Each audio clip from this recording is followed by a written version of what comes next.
Nous avons déjà évoqué l'interdiction de faire des melachot, des travaux interdits pendant Chol HaMoed, sauf exception. Comme nous l'avons pu le dire, des travaux qui ne demandent pas une grande compétence et dont on a besoin pendant le Chol HaMoed, ça sera permis.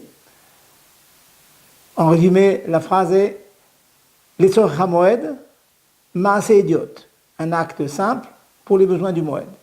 Une deuxième permission amenée par nos sages est résumée par le mot Davar Ha'aved, une chose qui cause une perte.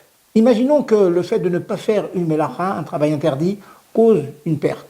Il faut réparer quelque chose, sans quoi on risque de perdre une somme importante.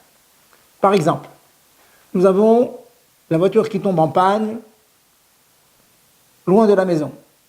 Il est interdit de la réparer. Si cela arrivait un Shabbat, il est clair qu'il n'y a aucune permission de faire quelque réparation que ce soit.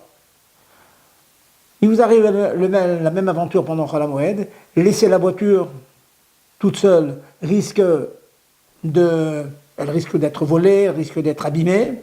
Et bien dans ce cas-là, il est permis de réparer la voiture, de solutionner la panne, d'apporter un dépanneur, de demander à un garagiste de vous réparer la voiture.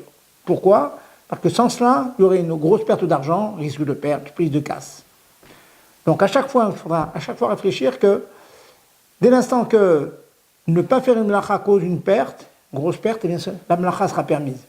C'est curieux, mais c'est comme ça que nos sages ont défini les interdictions de Chol HaMoed.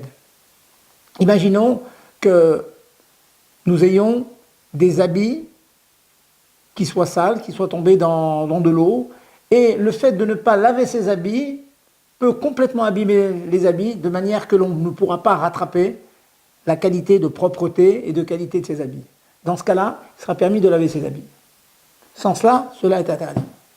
Donc, en résumé, lorsque l'on a Davar Ha'aved, cela sera permis. Prenons un exemple qui est vrai pour les gens qui possèdent des magasins. Une personne qui a une petite boutique et il demande, la boutique peut-elle rester ouverte pendant Chol HaMoed ?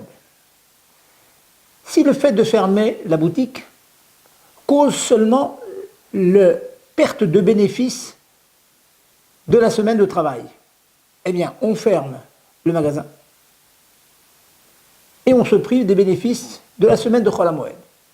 Cependant, imaginons qu'une personne ait de nombreux employés et que le fait de fermer son entreprise va lui causer la perte, non pas du manque à gagner des bénéfices de la semaine, mais qu'il est obligé de payer ses employés. Il est obligé de payer toutes les taxes, tout ce qu'implique la gestion d'une telle affaire, et donc ceci est une perte pour lui.